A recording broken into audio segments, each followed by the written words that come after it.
What's in the cards for you? New moon today, new year this week. Happy new year, happy new moon. Let me make sure that I am live in all the places. We have an exciting week ahead of us because we're kicking off a brand new chapter. 2025 is a big year for lots of change.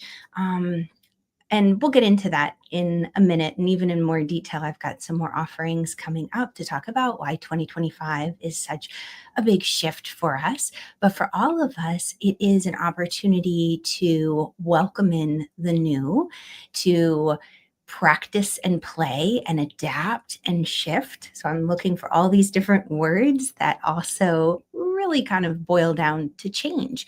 How can we be in a place where we are ready and open for change? Not trying to look back and think, okay, if it could just be like the good old days, or if it once was, like if we could get back there.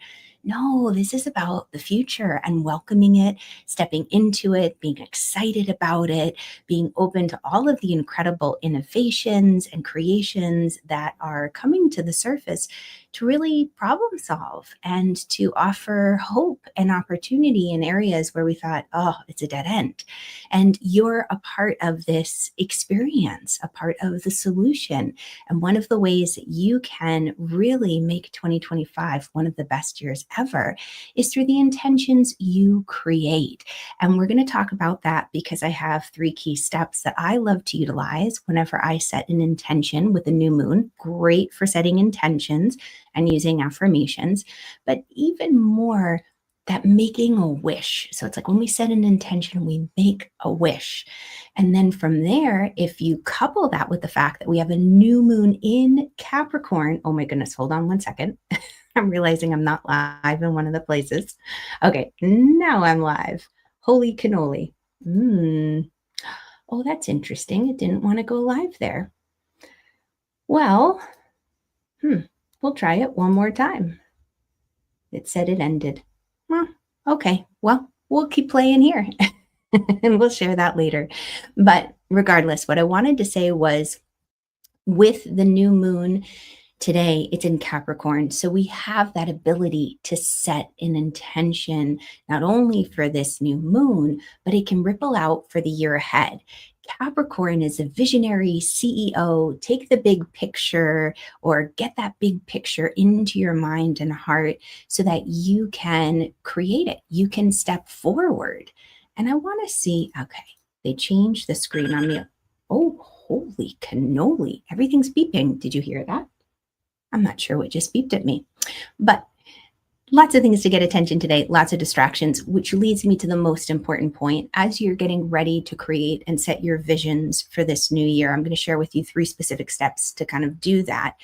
But make sure you're grounded in all things that you do. If you're not in a place where you are centered in your breath, present in the physical body, and rooted in love, then you're going to find that it gets challenging, because we are going to be invited to new opportunities and new experiences.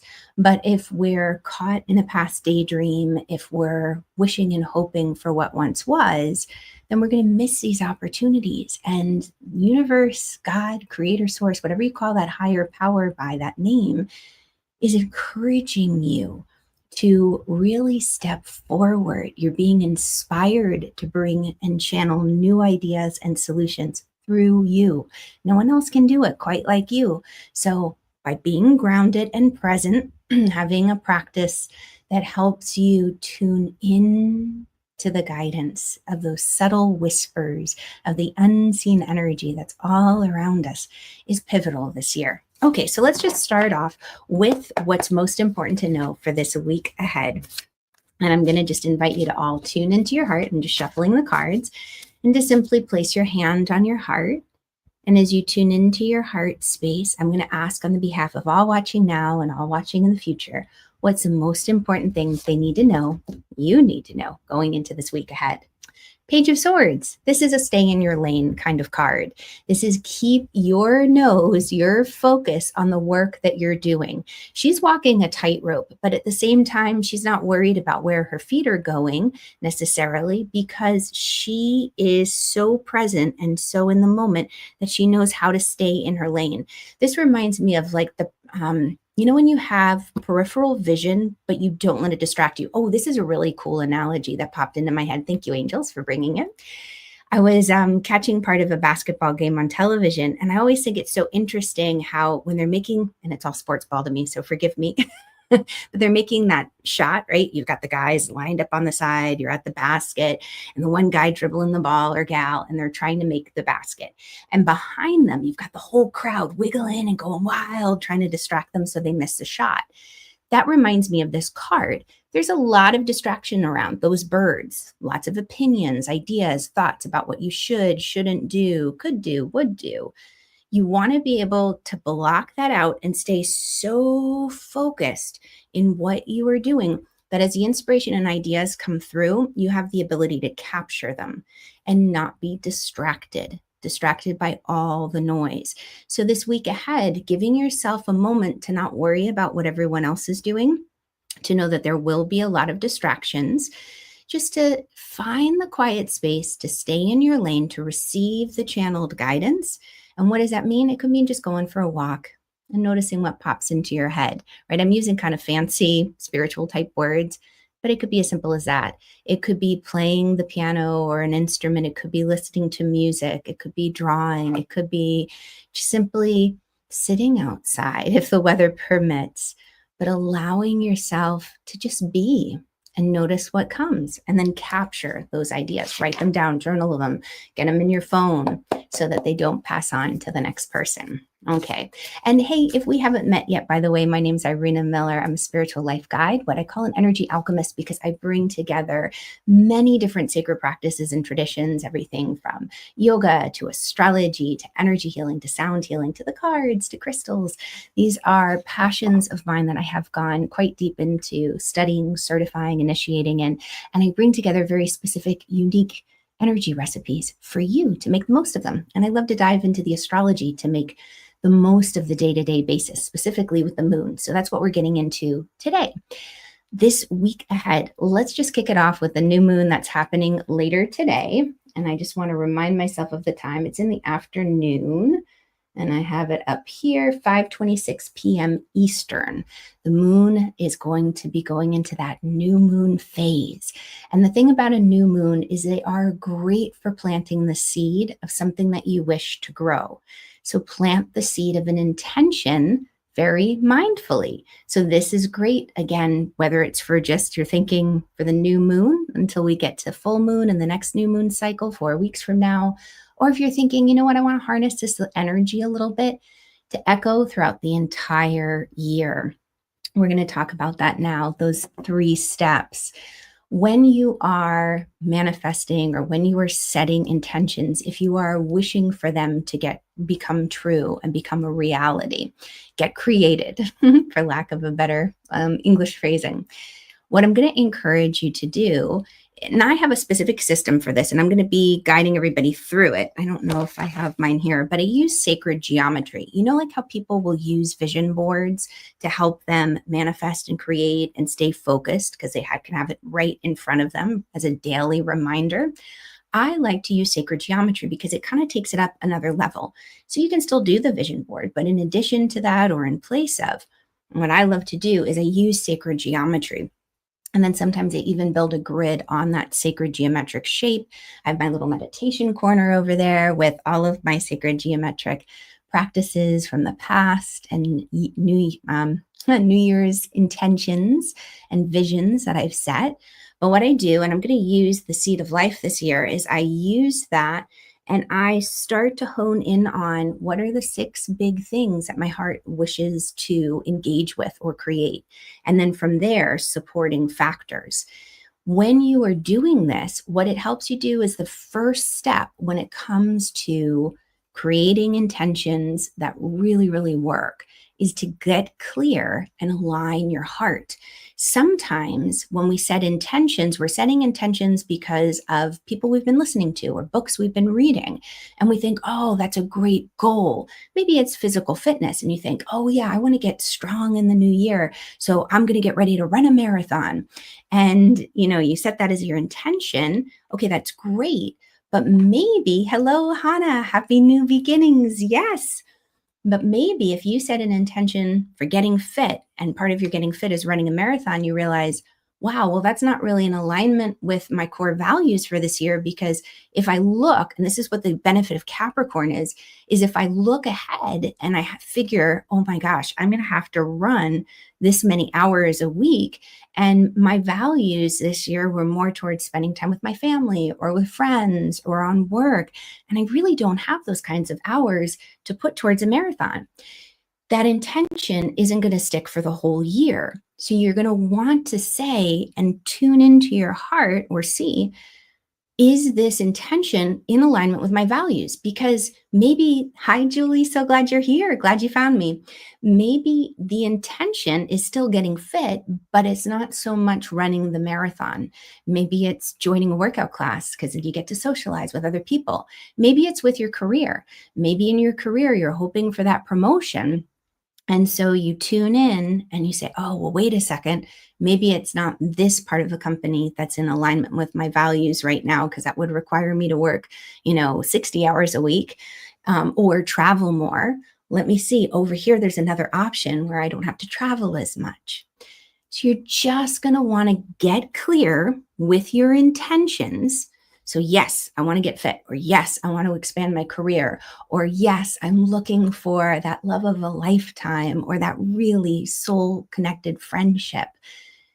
Get clear about how that really looks in the big picture. Is it in alignment with your values? Is it really you? Or is it something, a dream that somebody else kind of presented and thought, hey, you know what would be good for you? This would be good. That used to drive me nuts. I remember that very clearly when I was in college. I used to have friends who'd be like, oh, you know what would be so good for you? You should date so-and-so, or you should do this. And I'd be like, oh, okay. And I'd kind of listen and I'd kind of engage. And then I'd realize, no, that wouldn't be good for me at all. That's not me. So give yourself a chance to really get clear with your intentions and see, does that align with your values? So that's the first part in creating intentions at work. The second part in creating intentions that work is you want to make sure that once you get clear and you align with your values, that you visualize and feel your intentions on a daily basis. This is where the sacred geometric shape can come in to support you, or something like a vision board. But you're sitting down, preferably in a nice, little sacred space that you've created. And I've had incredible energy alchemist students, mastering intuition students, who've created movable sacred spaces on trays, which I think is beyond brilliant. I think, Julie, you were one of the first who ever did that. And so you doesn't have to be just a dedicated corner in your house or a room, but you can create sacred space wherever you go. It's just the fact that you're saying, you know what, this is the time now that I begin my practice. So that comes from my yoga traditions. Now you delineate, this is a sacred space that I'm creating. And then there's a specific way that you create sacred space. And there you can have right in front of you, and you can use your moon journal to do this too. So the sacred, actually, the sacred geometric shape right here that I'm using this year. I'm going to be doing this today with the new moon. And my Moon Club members, I'm going to teach you how to do this as well. But I'm going to be setting those intentions and those wishes so that I can look at it on a daily basis, and I can visualize, what will it be like? What will it feel like? Because that's the real key. What will it feel like when this intention, this wish comes into fruition, comes into being?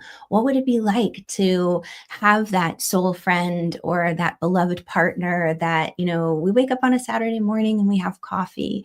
Or what would it feel like to be happy to jump out of bed to go into work and feel like I'm being challenged and reaching my potential and growing? Or what would it feel like to finally be strong enough to run that marathon, or, lift the bag of dog food without grunting. Those dog food bags are heavy. Things like that, or to pick up my child, or to pick up my fur baby. Fur babies get heavy. Holy cannoli. So you're feeling into it on a daily basis. You're visualizing it. So when you create a sacred space that you can go to every day, and you can just pause, because another key piece to 2025 is creating a sacred space to pause in.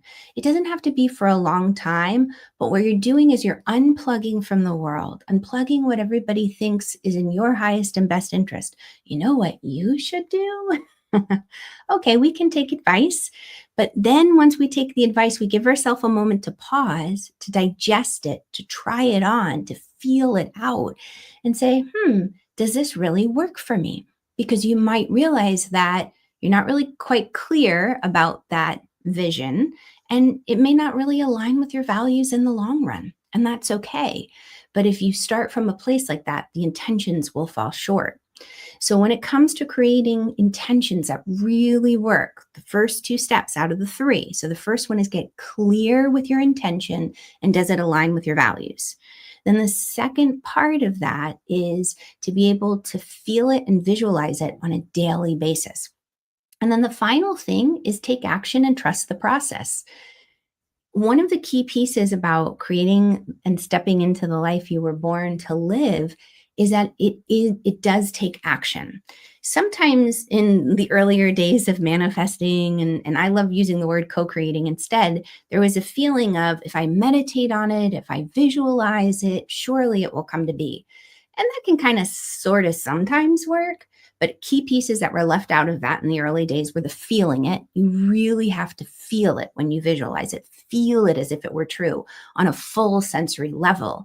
And then the other key piece that often was left out was the action. It was almost kind of like, it's going to fall in my lap. It's going to just cross my path without me really having to do anything. That's why I like the word of co-creating.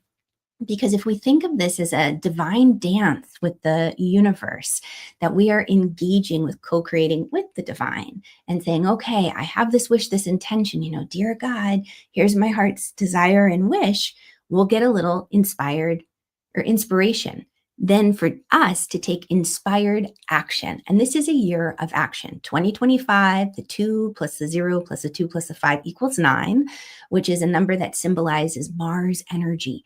Action, take initiative.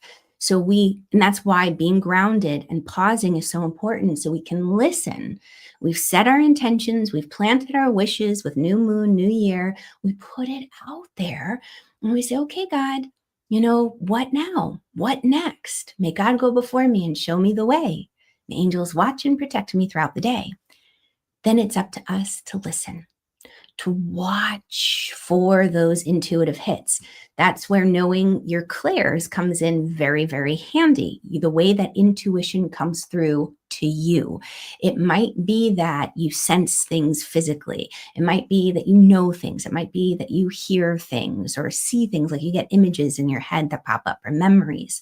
And that's why I have my whole Mastering Intuition program, because if we know how the intuitive guidance is coming, how is God speaking to us, how is the angel speaking to us, we can spot it more easily so that we don't second guess ourselves and doubt ourselves. And I have something new that I'm putting together for developing intuition. So I'm excited to share that with you. So let me know in the comments too, if you are interested in different energy exercises, techniques, methodologies to sharpen your intuitive abilities. Okay, so this final one, take action and trust the process. So we take action and then we're like, okay, rather than fretting like, okay, well, I did my part. Like, what's next? When's it coming? Where is it? Like we're watching the clock, or we're like, timeline. Be open to the fact that you've taken action and you showed the universe you're serious. You've got skin in the game, and see what unfolds, see what comes your way. Trust the process. Know that your prayers have been heard and they are being answered. Sometimes it really is a matter of timing. Like if you're looking for that dream job, You may have to kind of wait for that company to get the funds for the position, or the position to even be created, or you may have to wait for the other person to leave. It was like selling houses. I'll never forget when we were in the process of buying this house almost 20 years ago. Gosh, it's been a while. And we were trying to sell our other house, but we couldn't buy this one until we sold the other one. And there were times where we thought, well, we might miss out on getting this house. And we really, really loved it. But it's like, okay, universe, okay, God, this or something better. Because sometimes we just can't dream big enough, and we narrow ourselves and limit ourselves when we say, I want this. It has to be, blah, blah, blah, blah, blah. Or like, okay, this is what I'd really love. This is what I think and feel would be in my highest and best interest, but I'm not omnipresent. I'm not God. So God, if there's something better out there that you know about, I'm all ears. I'm open to it. Open to all the possibilities, this or something better. So to recap, when you are looking to create intentions at work, the 3 steps that really truly have worked so well for me and all of my students who have gone through my programs is, number 1, get clear with your intention and make sure it aligns with your values. The second part is feel it and visualize it on a daily basis. And then the third, take action and trust the process. It will unfold. Oh, a lot of stuff to take into account. So with that being said, I want to jump into the rest of this week. I invite you to kind of follow along with me as we talk about the days of the week. We kick it off with the new moon in Capricorn, and then the moon starts to grow in light. It's a waxing crescent moon. So you might find that your energy has been a little bit on the more dragging side, a little bit more tired. That's generally what it's like, but it doesn't always have to be that way as we come up to this new moon today. So new moon happens later today. New Moon Club members, I'm going to have new moon intentions and a little sacred ritual for you to follow along with, posted in the group in just a little bit. The thing about doing a new moon ritual is that it's really nice to do it right as the new moon apexes or right afterwards. You don't want to try to jump the gun and go before it. Because if you do that, you kind of lose the potency of the new moon.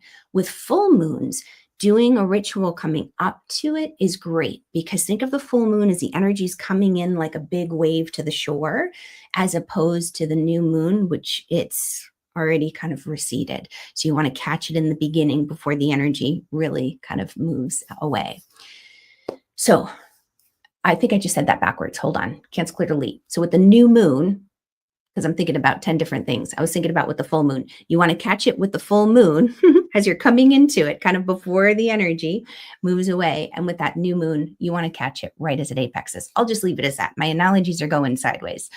So with that being said, new moon in Capricorn on Monday, use this to do something, even if it's just jotting down your dreams for January, your dreams for the new year.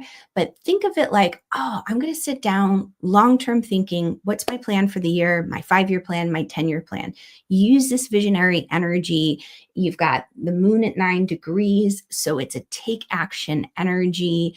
It is one that you are going to feel inspired. So with that being said, I'll leave it at that. Let's pull a card for the new moon on Monday. I'm going to just tap on the cards 3 times to clear it, and just tuning in what's most important that you need to know about this new moon on Monday. The Lovers.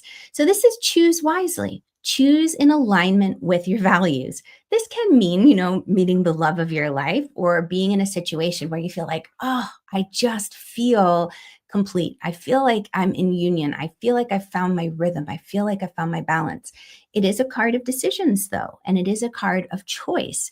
So when you make that decision, you want to think about the long-term outcome. Don't think about the short-term feel good. Think about this in the bigger sense, in the bigger picture, because if we choose based on a short-term feel good, or like, oh, it's good enough for now, or it's okay, it's not ever, like I'll compromise. And at times, there's moments to compromise, says me, the Libra, but this is a moment where you don't want to compromise your values. It can't be just good enough. It has to really be in alignment with your heart. If it's not, what ends up happening is this energy goes into the devil energy, the devil card, which is where we feel like we're trapped, where we feel like we're enslaved. So, like a short term feel good might be like health wise. You're like, oh, you know what? I'm gonna like go on an extreme diet and do one of these extreme cleanses, and it's just not in your highest and best interest in this time potentially, because there's still holiday goodies around and New Year's to be had. With work, it might be like, oh, they're offering a great salary and it looks like it's a high paced job, but I've got this gut feeling that's like, a couple things are off. They didn't answer my questions fully. Don't go for it. If it looks too good to be true and you're not feeling it, don't do it. Okay. So with new moon intentions, remember you want to plan for think of the long term. And I've got that old Stephen Covey phrase. Did you guys ever do the 7 habits of highly effective people? That was so popular back in the 90s. And Stephen Covey would say, begin with the end in mind. That's kind of the idea with this new moon. Begin with the end in mind and work backwards, reverse engineer. Where do you want to go? Okay, so Tuesday, the moon's energy still in Capricorn. And Capricorn, very responsible energy, wanting to do the right thing, wanting to get the work done. We're going to ask what's most important that you need to know. 6 of Cups. So this is New Year's Eve. So there might be energy reminiscing of the past, right? Old lang syne. Why am I not having trouble saying that today? Holy cannoli. Can't speak words. Yikes. But it's kind of like, oh my gosh, the words of it. See, this is when I'm channeling, because I can't access the other part of my brain with the memories. But this is remembering the past, reflecting on the year, maybe getting together with friends, how far we've come from those puppy days. Look at us now. Where are we? Look how far we've come. Oh, those were the good old days. And, where will we be in the future? Que sera, sera kind of thing. The future is not ours to see. For sure, it's not. Why not? Because it's dynamic and you have free will, and your choices are opening up new pathways and closing other doors.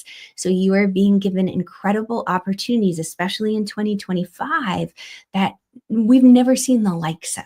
This is a massive year for big change. Why do I say that? Because all of the outer planets, which basically, again, Astro Geek speak, just means all of the planets that affect us as a generation, as a society, they are all shifting zodiac signs. And this hasn't happened before in our lifetime. And it really hasn't happened in quite a long, long time for those who've even come before us. So to have all of these outer planets changing and shifting, it means our world is going to look completely different, especially this time next year. So don't feel like you need to fight against it and get back to what once was. Let it go. Practice that a practice of non-attachment, of saying that's a wonderful memory, and now what's coming in the future, it's going to be very exciting. Okay, so Wednesday, happy New Year. On Wednesday, moon moves into Aquarius. What's most important that you need to know? I'm going to see who jumps up here. Ooh, we've got a couple jumping up. Aha. Perfect, right? The endings and beginnings. So new year, death and rebirth. Love this card. Couldn't have been more perfect for the new year. One chapter closes and the new one begins. So the card kicking off that new year day is saying, listen, it is so important to know that we have to release and let go in order to achieve our dreams. That definition of insanity. If we keep doing things the same way we've been doing them, and wanting different results, we're going to go insane. So this is saying, give yourself that opportunity to let go of what once was and to open up to all those possibilities. Opportunities are coming your way. But if you keep trying to recreate the past or going over the stories where things didn't work and they would have worked if, you're going to run out of steam. So being open. All right. And moon in Aquarius, very, how do I want to say, the way that you can make the most of that is give yourself some time to kind of step away from the world and to listen, to unplug and then replug back in Thursday. Because the cool thing about Aquarian energy is Aquarian energy knows when to disappear. Like it needs to go away to find its peace, but it's very related to technology, very related to social media, very plugged in and aware of the frequency and the vibrations. So in order not to be overloaded, especially on New Year's Day, I would encourage you, step away from the noise, just like we saw with that Page of Swords, the opening card. Watch for the distractions. So we're unplugging from the distractions so you can hear more clearly, and then go back in. Then go back into connecting with friends on Thursday and connecting with everyone. Okay, card popping out. So Thursday, how to make the most of this energy. So Four of Pentacles, she knows when to hold them and when to fold them, kind of like that old song. So Four of Pentacles is knowing when we've been holding on to something for too long, saving for that rainy day, and when we need to really invest in ourselves. And other times when it's important that we're like, okay, well, wait a second, I'm going to hold back before I invest. So this particular card with Thursday's energy, because on Thursday as well, I think that's when Venus moves into Pisces. Hold on one second. I'm looking for my little, I didn't write that down in my planner. Yeah, it is Thursday. Venus moves into Pisces, and Venus in Pisces is really romantic and dreamy and wanting to enjoy life and indulge the senses to a certain degree. So what I'm going to encourage you to do is, before you jump into something, to watch any impulsivity, to watch kind of the daydreamy fantasy energy, is to give yourself, like an overnight energy to think about it. Say, okay, I'm going to think about this. I'm going to see if investing my time, my energy, my money, anything physical, pentacles, in this is in my highest and best interest. I'm going to just sleep on it, or I'm going to pray on it, or I'm going to meditate on it before I move forward. But don't hold back on investing in something if it is supporting your intentions, right? Those new moon, New Year's intentions. If it is in alignment with your clear vision and your values. Sometimes it's interesting. Everybody's different with that. So I'll leave it there. Okay. So Thursday we spoke about. Friday moon's in Aquarius and it moves into Pisces at about 10:20 a.m. Eastern time. So what's most important that you need to know? So something shifts on Thursday. There's more information that's revealed, and that's pretty cool. So, with Thursday's energy, said, okay, hold off before you jump in, or, take a moment to invest. More information is revealed on Friday, sorry. So what I'm going to invite you to do is, with Friday, if there's an opportunity to invest in something, to pour time, energy, money into it, wait until Friday comes to see what extra information gets revealed. Because the Tower card means that we're no longer in fantasy land, like, oh, it's all rosy, it's going to be great. Now we can kind of see behind the scenes, like the wizard behind the curtain. And we're like, wait a second, maybe I don't actually need this, or maybe I really do need this. But a truth is revealed, and it'll give you more information. So how to make the most of that? Yeah, is to make sure that, again, whatever you're doing is in alignment with your heart. It's bringing a fullness of love. There's a lot that acts on FOMO, and FOMO is a real thing for sure. We don't want to be left out, that fear of missing out. But watch when fear comes into play, and watch when that sense of urgency is played upon. And yes, it makes sense. I mean, we have to have boundaries, beginnings and endings. And, there are certain windows of opportunity that will open and close, that will never come back, at least like they were before. But make sure you have enough space to know that when you are making your decision and choice, it's out of love and not fear. Okay. So Saturday moon is in Pisces still. How can you make the most of a Pisces moon? Pisces moon, very intuitive, very sensitive, music oriented. Okay. Let's see.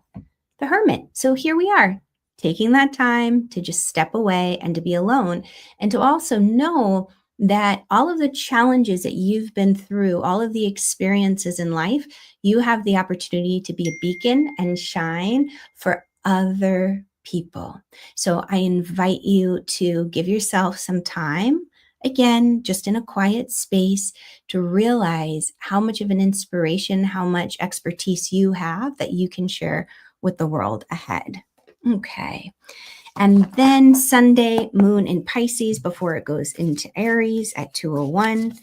How can you make the most of that energy? Okay. Chariot. So success is coming. Victory is coming. Movement is coming. So if you look at the pacing of this week, it starts out with that. Keep your nose in your lane, right? Don't let the distractions throw you. Where are you going? What do you hope to do? And as you focus in on those spaces, knowing I'm tuning into all the cards for the week, that there'll be moments where we reminisce, we think of the past, moments where it's important to let go, thinking of that death card on New Year's Eve, moments of Monday, right, where we've made those choices where we look, okay, is this in alignment with my values? And then Thursday, knowing, okay, when to hold them, when to fold them. Like, is it time to invest? Is it time to pause? I'm going to invite you to pause. Sleep on it, because Friday more information is revealed. And as that information is revealed, you find, okay, I need to digest and discern with the Hermit card. And then by Sunday, you'll have the knowing of how to take energy and where you need to go. So where you are being called to explore and experience. Thank you so much for being here. Happy New Year. It's so much fun to come and play with everyone. I'm going to go ahead and just place up on the screen. Let's see if I can do this Moon Club information. So if you have been having fun in these moon readings, these weekly energy and tarot readings, definitely check out the Moon Club by renamiller.co/club, because this is an opportunity to take these practices even deeper and to be with a community of like-minded spirits. And if this has been helpful, please do like and subscribe, share it with a friend. It helps me out so much. It helps get this out to others, these sacred practices, to help make their life a little bit happier and more joyful so they can step into the flow of grace. And Julie, oh, thanks for loving my earrings. These were a beautiful present from one of my Energy Alchemist students. Thank you so much. Both of these, and the necklace too. I'm very blessed. So thank you all for so much support and so much love. And know that I'm thinking of you, and I will see you all next week. Mwah. Catch you on the flip side. Bye, guys. Thanks for being here, Hannah, too. Bye, Julie.